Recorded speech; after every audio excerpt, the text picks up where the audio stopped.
Assalamualaikum warahmatullahi wabarakatuh. Apa kabar anak-anak semua? Semoga tetap dalam keadaan sehat ya dan semangat dalam mengikuti pembelajaran. Oke, hari ini kita akan masuk pelajaran IPS bab 2 dengan pembahasan interaksi sosial dan lembaga sosial. Pernahkah anak-anak membeli barang di pasar? Nah, jika pernah, artinya anak-anak telah melakukan interaksi dengan orang lain. Di pasar, anak-anak akan berinteraksi dengan penjual untuk mendapatkan barang kebutuhan yang diinginkan. Mengapa kira-kira manusia itu harus berinteraksi dengan orang lain?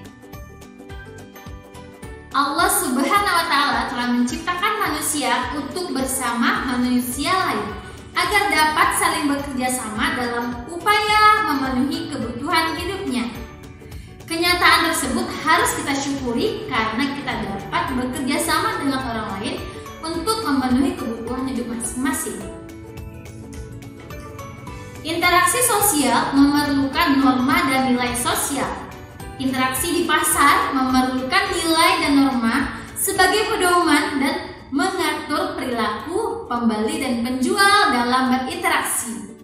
Misalnya, penjual dan pembeli perlu menerapkan nilai kejujuran dan norma kesopanan ketika melakukan jual beli. Selanjutnya, pada sekumpulan nilai dan norma tersebut memerlukan atau membentuk suatu sistem norma yang dinamakan dengan lembaga sosial. Nah, pada bab 2 ini, anak-anak akan mempelajari mengenai interaksi sosial dan lembaga sosial. Anak-anak pun akan mengetahui dan akan mempelajari interaksi sosial, nilai dan norma sosial, pengertian interaksi sosial terhadap pembentuk lembaga sosial, serta macam-macam lembaga sosial di masyarakat. Manusia diciptakan Allah Subhanahu wa Ta'ala sebagai makhluk sosial dan makhluk individu. Sebagai makhluk sosial, manusia tidak dapat hidup sendiri tanpa bantuan orang lain. Manusia membutuhkan orang lain untuk memenuhi kebutuhan hidupnya. Oleh karena itu, manusia perlu melakukan hubungan dengan orang lain agar kebutuhan hidupnya dapat tercukupi. Hubungan antar manusia tersebut dinamakan interaksi sosial. Setelah anak-anak melakukan pengamatan pada gambar ini, pastinya anak-anak dapat tergambar bahwa manusia perlu melakukan hubungan dan kerjasama atau gotong royong untuk memenuhi kebutuhannya. Hubungan yang dilakukan manusia dengan orang lain untuk memenuhi kebutuhan hidupnya disebut dinamika interaksi sosial. Interaksi berasal dari kata interaction yang dalam bahasa Inggris yang berarti suatu tindakan atau action. Interaksi sosial merupakan suatu yang sangat berguna untuk menelaah dan mempelajari banyak masalah di dalam masyarakat. Interaksi sosial tidak terlepas dari tindakan sosial.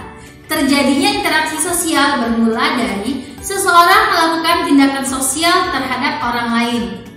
Nah, jadi apakah yang dimaksud dengan interaksi sosial? Oke, tindakan sosial adalah tindakan individu yang dapat mempengaruhi individu lain dalam masyarakat. Tindakan sosial melahirkan pengaruh dari seseorang dan adanya reaksi dari orang lain.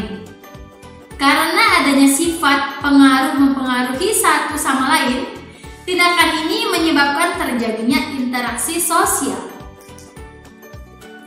Interaksi juga merupakan salah satu cara untuk mencapai tujuan bersama. Sebagai contoh, anak-anak dapat mengamati interaksi yang terjadi di dalam keluargamu. Masing-masing ada ayah, ibu, saudara, dan anak-anak pasti memiliki tujuan untuk mencapai keluarga bahagia dan sejahtera. Untuk mencapai tujuan tersebut, tentu semua anggota keluarga harus berinteraksi dengan baik sehingga masing-masing memahami dan bisa saling membantu. Coba diingat lagi bagaimana interaksi yang terjadi di sekolah. Nah, ini merupakan contoh lain dari interaksi antar manusia untuk mencapai tujuan yang sama, yaitu mendapatkan ilmu pengetahuan yang bermanfaat. Nah, kita lanjutkan mengenai syarat terjadinya interaksi sosial.